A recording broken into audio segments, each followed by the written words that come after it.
사장님, 다음부터는 얼음을 쏟지 않겠습니다. 만약 얼음을 쏟더라도 치우겠습니다.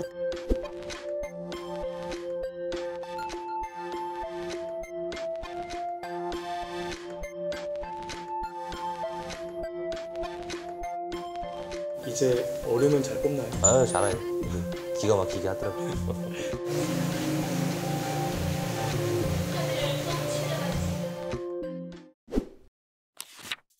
한 아이가 무인 카페에 들어섭니다. 자몽에이드 버튼을 누릅니다. 1,000원짜리 3장을 꺼내 자판기에 넣습니다. 이제 컵에 음료와 얼음을 받을 차례입니다. 그런데 실수로 얼음 레버를 잘못 누릅니다. 얼음이 쏟아지자 손으로 막습니다. 휴지를 들었다 놨다 아이는 당황합니다. 아이가 자리를 떠나고 몇 시간 뒤 무인 카페 사장이 갑자기 쓰레기통을 뒤집니다. 뭔가 찾더니 종이를 들고 사진을 찍습니다. 무슨 일이 있었던 걸까? 현장 곳곳을 다니며 그 무인 카페를 찾아봤습니다. 지금 가는 곳은 아이가 얼음을 쏟은 무인 카페야. 찾았어. 바로 여기. 사장을 만나 당시 이야기를 더 들어봤습니다. CCTV를 이제 한번 열어봤는데 또 누가 업고 갔구나 봤는데 초등학생이더라고요. 1시간 뒤에 다시 열어봤는데 그 아이가 또 와서 나가는 게 보이더라고요. 또 왔네? 왜지? 갑자기 이제 카메라 대고 이제 인사를 하고 있는 거예요. 쪽지를 막 가리키듯이 여기다 둘게요 이렇게 이런 식으로 행동을 하더라고요. CCTV를 돌려봤습니다. 얼음을 쏟은 아이가 카페를 나가더니 얼마 뒤 다시 나타납니다. CCTV에 꾸벅 인사를 하고 편지를 가리킵니다. 몇 분 지나자 한 손님이 들어와 쓰레기를 치웁니다. 그런데 실수로 편지를 버립니다. 가끔 이제 치워주신 분이 계세요. 그래서 제가 이제 쓰레기통을 또 뒤져가지고 쪽지 하나 있더라고요. 딱 보니까 여기 사장님께 쓴 편지가 딱 써 있더라고요. 편지엔 아이의 진심이 담겼습니다. 사장님 죄송합니다. 제가 무인 카페를 처음 와서 모르고 얼음을 쏟았습니다.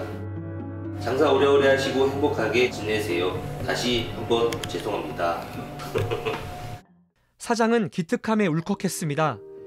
가게를 영업을 하다 보니까 이 마음에 대한 상처도 많이 받고 근데 이런 쪽지를 받고 다니까 이게 그 마음이 사그라드는 거예요. 그래서 제가 이런 걸 보면서 좀 감동이 좀 컸던 것 같아요.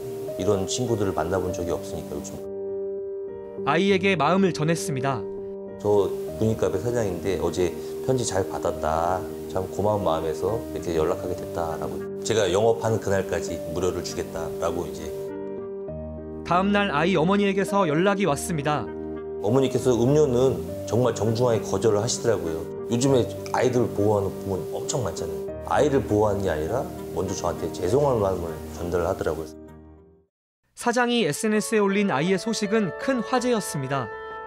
당시 아이가 입은 패딩 브랜드의 옷가게도 뜻밖의 연락을 받았습니다. 지금 옷가게를 가고 있는데 당시 아이가 입은 패딩 때문이야. 사람들이 아이를 혼내달라고 했다는데 한번 들어가서 이야기 들어보자. 아이에 대한 칭찬이 옷가게로도 이어졌습니다.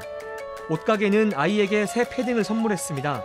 이 아이를 좀 칭찬을 해줬으면 좋겠다. 삼촌이 좀 혼쭐 내주세요. 이렇게 좀 요청을 좀 해주셔가지고 이제 어머니가 아무래도 이런 선행이 너무 이게 알려지는 게 부끄러워하시기도 하고 뭐가 그렇게 대단한 일이냐라는 좀 얘기를 하셔가지고 조심스럽지만 저희가 너무 칭찬해주고 싶은 일이고 좋은 일을 좀 기쁘게 알리고 싶다. 저도 아들을 키우고 있거든요. 아이는 어떤 마음일까 직접 만나봤습니다. 저는 4학년 2반 김시원이라고 합니다. 아이는 죄송하단 말부터 꺼냈습니다. 사장님, 다음부터는 얼음을 쏟지 않겠습니다. 만약 얼음을 쏟더라도 치우겠습니다. 무인 카페라는 곳을 그날 처음 갔습니다. 돈을 넣고 이제 사용하려고 하는데 그 무인 카페를 잘 안 와봐가지고 사용법을 잘 몰라서 컵이 어디인지 모르고 레버를 눌렀다가 쏟아버렸습니다. 갑작스럽게 카페를 나온 뒤 공부방에서 혼자 편지를 썼습니다. 그때 치우고 갔어야 되는 게 맞았지만 학원 갈 시간이 다 됐어가지고 그냥 갔습니다.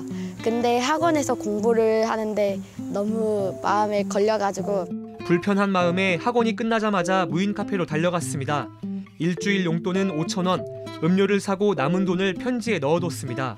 이런 일을 집에 말하지 않았고 부모는 기사가 난 뒤에야 알게 됐습니다. 아이가 말을 안 해줘서 인터넷 기사를 보고 알았거든요. 저희도 그냥 평범한 부모인데 이렇게 또 좋게 봐주셔서 감사한 마음이죠. 어떤 친구였어도 충분히 시연호보다 그 이상의 행동을 했을 것 같습니다. 특별히 잘했다고 생각하진 않습니다.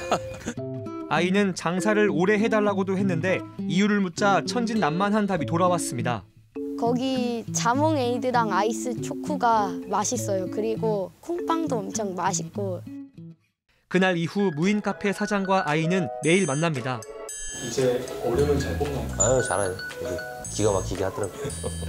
아이가 어떻게 좀 자랐으면 좋겠어요? 지금처럼 잘하면 되죠. 자기가 이 행동에 대해서 책임질 줄 알고 뭐 이렇게 선한 마음으로 베풀 줄도 알고.